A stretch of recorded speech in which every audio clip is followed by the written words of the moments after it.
Assalamu alaikum warahmatullah.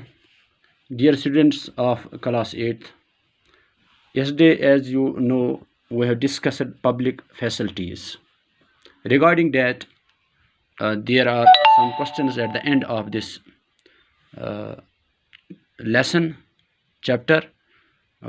Today we will discuss directly those questions. If you can see in your book, page number 118, there is one question: why do you think there are so few cases of private water supply in the world? यानी ये जो water supply है पूरी दुनिया में कम cases क्यों है private के, यानी ये प्राइवेट जो कंपनीज हैं ये क्यों नहीं ये प्रोवाइड करते हैं। तो कश्मीरी में हम अपनी ज़बान में इसको जवाब कहेंगे ये कि प्राइवेट कंपनी यम जन आसान यम मतलब यम युस ति कह अत क्या वनान काम यम करान सह करान यम सठा नफा खतर। तो ये चूँकि वाटर सप्लाई इन दिमो अमि सत क्या गछि सठा नफा कमाने खतर करन कोशिश कॉस्टली दिन ये वाटर आब दिन ये कीमती सठा कीमतस तमुक नीर यह नतीज सारी लुक हेकन ये एफोर्ड करित कहीं। और वह अगर हम कम कीमतस दिन तेल हेकि इन अत क्या वनान कंपनी ठीक पे चलित कहीं, यानी इहुंद बेनिफिट युस जन सह हेकि इन मिलित कहीं। तो यह लिख मे जवाब अकस private companies operate for profit in the market and in most of the public facilities there is no profit to be had। बहुत सारी फैसिलिटी जो हैं जिनमें बहुत कम प्रॉफिट है न होने के बराबर। That is why there are so few cases of private water supply in the world. ये एक क्वेश्चन है। दूसरा क्वेश्चन जो हमारे पास है, do you think water in Chennai is available to and affordable by all? Discuss. जो चेन्नई का हमने पढ़ा है कि हमने वो कल के जो स्टोरी चेन्नई की पढ़ी है कि एक इलाका वो है जहाँ वाफिर मकदार में पानी है, बहुत पानी है, और लोग जो पार्कस बनाते हैं, लानस बनाते हैं मकान के सामने, तो उनके लिए उनको वाटर अवेलेबल है।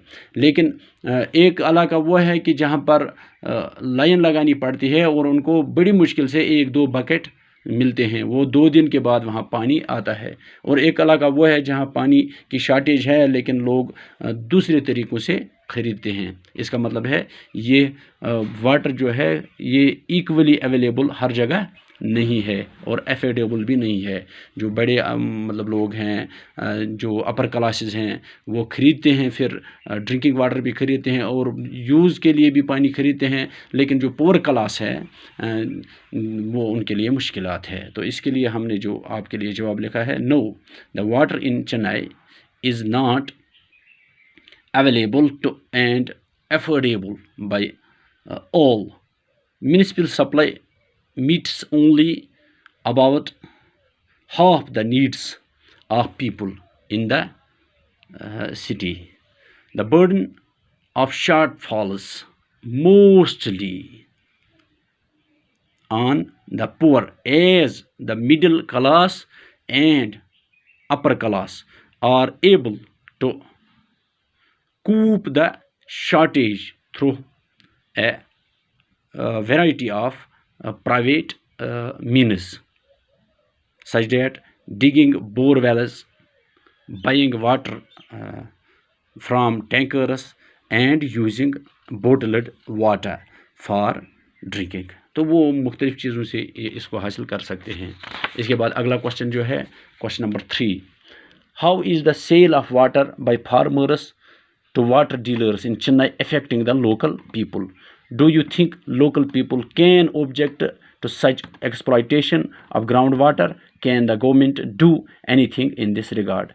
क्योंकि इसके बारे में क्या है कि जो चेन्नई में पानी की कसरत है, अब प्राइवेट कंपनीज जो हैं वो क्या करते हैं, आसपास के जो गाँव हैं वहाँ जाते हैं और वहाँ चूँकि अंडर वाटर जो है, अंडरग्राउंड जो वाटर है, तो वहाँ फार्मर जो है उनको एडवांस देते हैं और वहाँ से वो पानी खरीद कर सिटी में भेजते हैं। तो उससे क्या हो जाता है कि जो वहाँ एग्रीकल्चर लैंड जो है उसको पानी की कमी हो जाती है, और जब ये ज़्यादा तादाद में वहाँ से पानी लाते हैं तो उससे ये भी हो जाता है कि वहाँ के लोगों को खुद ड्रिंकिंग वाटर की प्रॉब्लम बन जाती है। तो इसके लिए वो लोग खुद रिफ्यूज़ कर सकते हैं, इसलिए इस लिहाज से, क्योंकि जो एग्रीकल्चर है ये बैकबोन है एक मुल्क की होती है, यहाँ मतलब फसल उगता है और वही फसल पूरे मुल्क में जाता है। तो अगर यही मुतासिर हो गया तो इससे पूरा मुल्क फिर मुतासिर हो जाता है। और दूसरी बात यह है कि गवर्नमेंट भी इस पर कदरे बैन लगा सकते हैं कि एक मिनिमम अमाउंट ऑफ वाटर, कोई अमाउंट वो रखे कि इससे ज़्यादा कोई फार्मर बेच नहीं सकता है, या कोई कंपनी किसी फार्मर से या इससे नहीं ले सकता है। इससे दोनों फ़ायदे हो जाएंगे। जो सिटी में वाटर की शॉर्टेज है वो भी किसी हद तक काबू में आ सकती है, और दूसरी बात यह है कि यहाँ एग्रीकल्चर जो है इस पर भी असर नहीं पड़ेगा। तो ये हमने लिखा है, the shortage of water has opened up opportunities for private companies. इनके लिए हमने इन अपॉर्चुनिटीज़ है in a big way. Many private companies farmers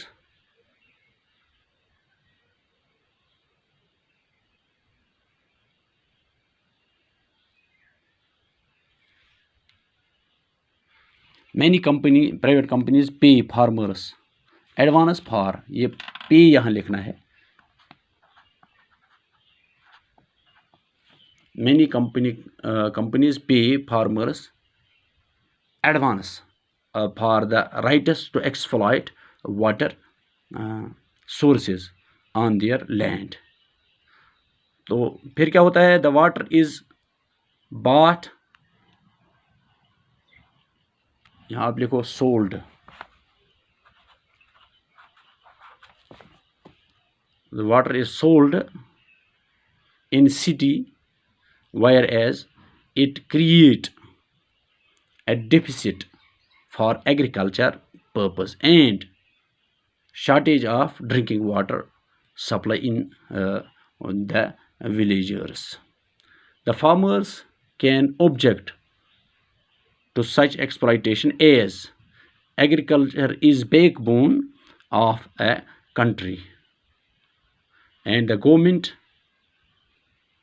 can help them in this regard and make a kind of ban or minimize this kind of use of water by companies. वो minimise भी कर सकता है। अगला question जो है question number 4, why are most of the private hospitals and private schools located in major cities and not in towns और rural areas.